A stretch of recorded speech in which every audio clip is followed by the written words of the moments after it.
traduction automatisée, mauvaise réputation, c'est l'absence de planning, l'absence de planification au niveau des projets.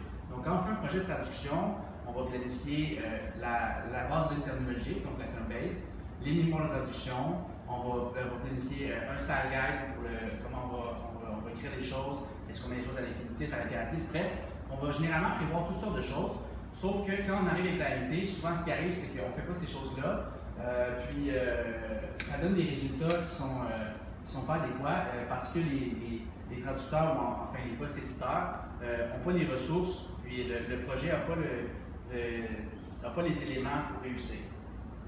Une autre chose qui entraîne une mauvaise réputation de la MT, c'est les types de contenus qui ne sont pas. Je disais donc les types de contenus qui ne sont pas adaptés. Donc, en traduction, on traduit toutes sortes de choses, des documents, des sites web, des brochures, des romans, des contrats, bref. On traduit énormément de choses variées. Puis il y a certaines choses qui ne sont pas du tout adaptées à la traduction automatique, comme les romans, la poésie, les brochures marketing avec beaucoup de slogans, avec des choses comme ça. Donc quand on choisit la traduction automatisée pour faire ce type de travail-là, on va souvent avoir des résultats décevants. Une autre chose très importante, ça c'est peut-être la plus importante actuellement en 2018, c'est le manque d'expertise, le manque de formation. Donc quand les traducteurs vont à l'école, ils font un baccalauréat en traduction et ou une maîtrise ou plus, ensuite ils vont sur le marché du travail, puis ils vont acquérir de l'expérience en traduction régulière. Sauf que ce qui arrive en 2018, c'est que les agents de traduction, les clients demandent de plus en plus de la post-édition, donc de la révision et de la correction de traduction automatisée.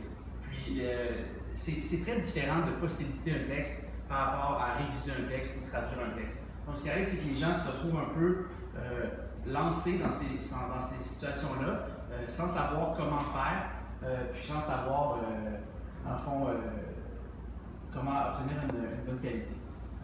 Une autre chose qui entraîne une mauvaise réputation, surtout chez les freelances, parce que c'est sûr que si on est en agence, en cabinet, on a un salaire horaire, c'est moins grave, c'est pas une considération. Mais pour tous les traducteurs qui sont freelance, qui sont à leur compte, souvent la MTPE, donc Machine Translation Post Editing, va être payée au mot. Donc, tout comme la traduction est payée au mot, la révision de traduction automatisée va être payée au mot également. Souvent, ça va être la moitié du tarif au mot, ou même le tiers, où j'ai vu le quart du tarif au mot habituel payé à ces pigistes-là. Puis ça, évidemment, ça va entraîner le problème d'avoir des taux horaires résultants qui sont très bas. Puis ça ne va évidemment pas entraîner une grande popularité pour la traduction automatisée et puis la post-editing chez les traducteurs freelance. Puis la dernière chose qui donne une mauvaise réputation pour les traducteurs, c'est les moteurs de traduction. Il y en a des centaines actuellement sur le marché. On connaît tous Google Translate, on connaît tous Microsoft Bing, tout ça. Il y a également tous les moteurs de traduction automatisés à l'interne, donc si on veut en circuit fermé. Que ce soit l'un ou l'autre, généralement, si le moteur de traduction automatisé n'est pas adapté spécifiquement à un client ou à un domaine de traduction, on va se retrouver avec des résultats qui sont décevants ou désastreux, catastrophiques. Donc à ce moment-là, comme il est écrit, ça prend plus de temps faire de la post-édition que de la traduction régulière. Donc les gens sont à se demander, mais pourquoi est-ce qu'on va faire de la MT? Également, la part d'innovation, bon ici on peut lire ça quand même. Ça, en passant, c'est des extraits qu'on a pris sur un forum récemment, sur Prose. Donc c'est des gens qui donnent leur opinion, puis qui discutent de la post-édition, puis de ce qu'ils en pensent. Donc bonjour à tous. Pour ma part, tant que je pourrais, je ne ferai pas de post-édition. Faire la post-édition, c'est comme nettoyer la saleté. Nettoyer mes toilettes me suffit amplement. Bon. Ça, c'est un peu ce qu'on retrouve comme idée, comme ambiance, si on veut, dans la communauté freelance. Pour toutes les raisons que j'ai nommées auparavant, les gens ont des taux qui sont vraiment ridicules, ils ne savent pas comment faire, ou la NT est mauvaise. Il y a aussi le fait qu'à un moment donné, il faut accepter l'innovation. J'appelle ça accept the output, c'est-à-dire quand on a de la traduction automatisée, il faut travailler avec la traduction automatisée et non pas à chaque fois recommencer de zéro. Ensuite, la traduction automatisée a mauvaise réputation chez les clients. Pourquoi? Eh bien, il y a plusieurs causes, encore une fois. Au niveau de la qualité, comme j'ai expliqué tantôt, il y a deux principaux types de moteurs de traduction automatisée. Il y a les moteurs publics, cloud-based, comme Google Translate, DeepL, ces choses-là, qui sont des moteurs très généralistes. Puis il y a les moteurs qu'on appelle train, ou si on veut, qui sont créés pour un domaine et ou pour un client en particulier. Donc souvent ces moteurs-là vont donner de meilleurs résultats, mais comme on va voir plus tard, ça prend plus de temps à les créer, puis plus de ressources, puis évidemment ça coûte plus cher. Donc ça c'est bien. Ensuite, une grosse problématique en NTPE en 2018, c'est la confidentialité. Donc, on a des contrats, des états financiers, des documents d'entreprise confidentiels qu'on va aller mettre dans Google Translate ou dans tout autre moteur de traduction automatisée. Puis, ces données-là ne seront pas protégées, ne seront pas gardées confidentielles. Donc, c'est un énorme problème.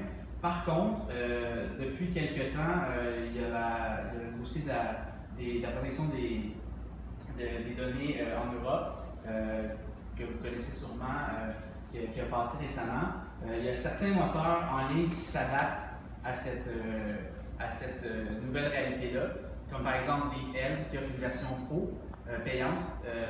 Ça reste très peu dispendieux au mot. On parle de quelque chose comme 1 centième de sous par mot, mais ils s'engagent à ne pas garder les données. Donc, on peut préserver une certaine confidentialité à ce niveau-là.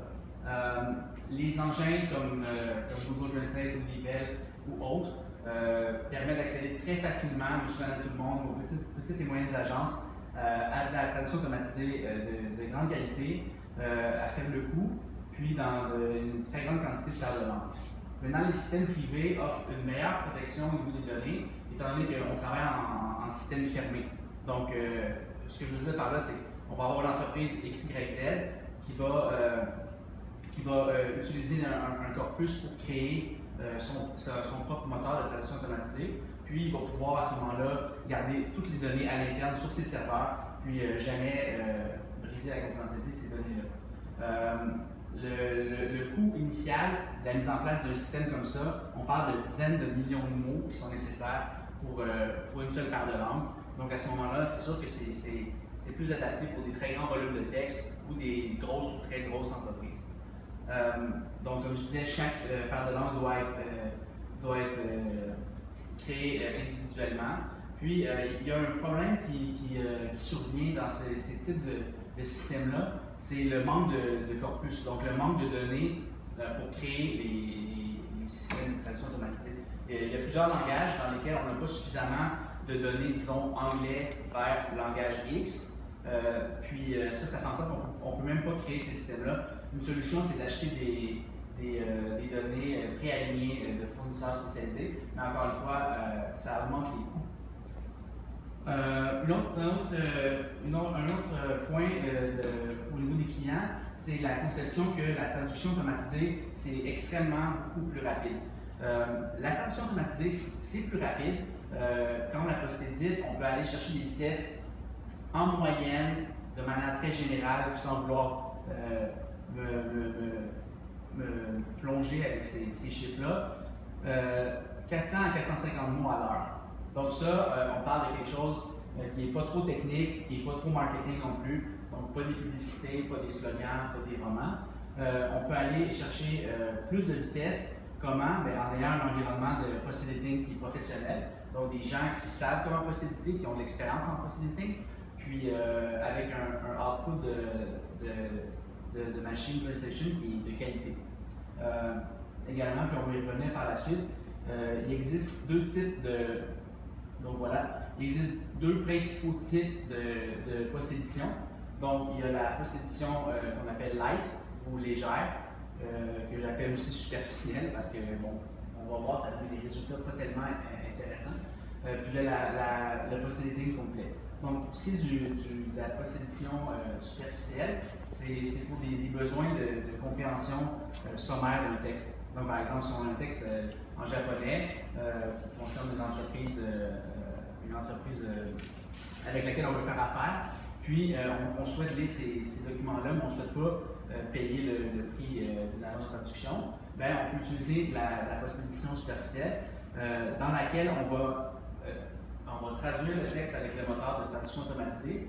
Puis, dans le processus de post-édition, on va seulement corriger les erreurs les plus flagrantes. Donc, on va corriger les phrases qui font aucun sens, on va corriger la terminologie qui ne fait aucun sens.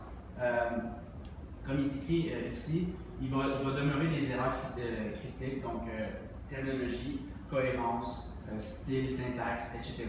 Donc la qualité est très inférieure et n'est pas du tout adaptée à des fins de publication ou d'utilisation commerciale. Le contraire, si on veut, la post-édition complète va utiliser la mise en place, comme dans tout projet de traduction, de Turn-Base, de Style Guide, de mémoire de traduction, puis va être significantly slower, va être plus proche de la traduction régulière, mais quand même, on va aller chercher une certaine vitesse. Le résultat, j'appelle ça du Near Human Quality, c'est-à-dire, on n'aura jamais, si on part d'un texte traduit automatiquement, pour le moment, du moins en 2018, on n'aura jamais la même qualité finale que si on avait fait une traduction régulière. Par contre, on peut avoir très proche de la traduction régulière. Une autre chose qui est mal comprise par les clients, c'est que la traduction automatisée et la post-édition permettent d'avoir des traductions qui sont vraiment moins chères.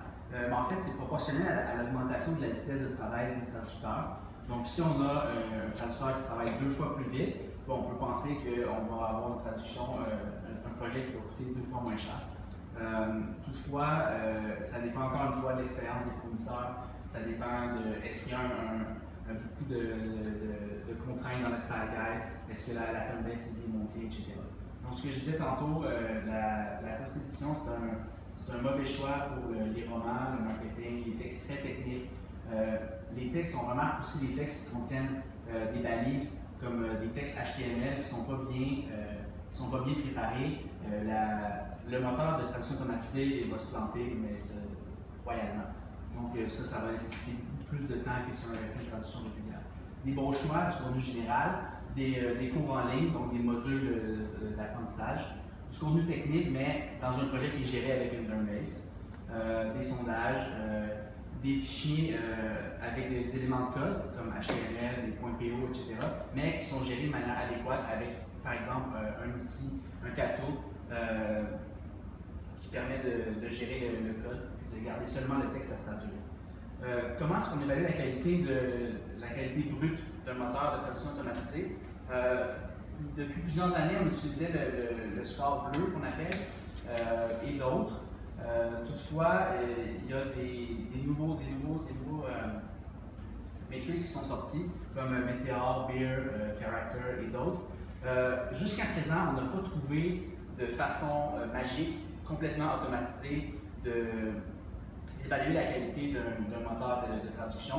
La façon la plus fréquemment utilisée et la plus fiable, mais qui demande malgré tout peu d'intervention humaine, c'est le calcul de la edit distance, donc à quel point le texte a été retravaillé ou non, donc à quel point le texte original était déjà adéquat ou non, ou encore le ratio de keystrokes, donc à quel point les traducteurs ont travaillé sur le texte. Le LQA, donc l'évaluation de la qualité linguistique, c'est un outil qu'on utilise déjà en traduction régulière. On peut l'utiliser sur des textes qui ont été post-édités de la même façon. Donc, on utilise la grille standard d'évaluation des erreurs mineures majeures.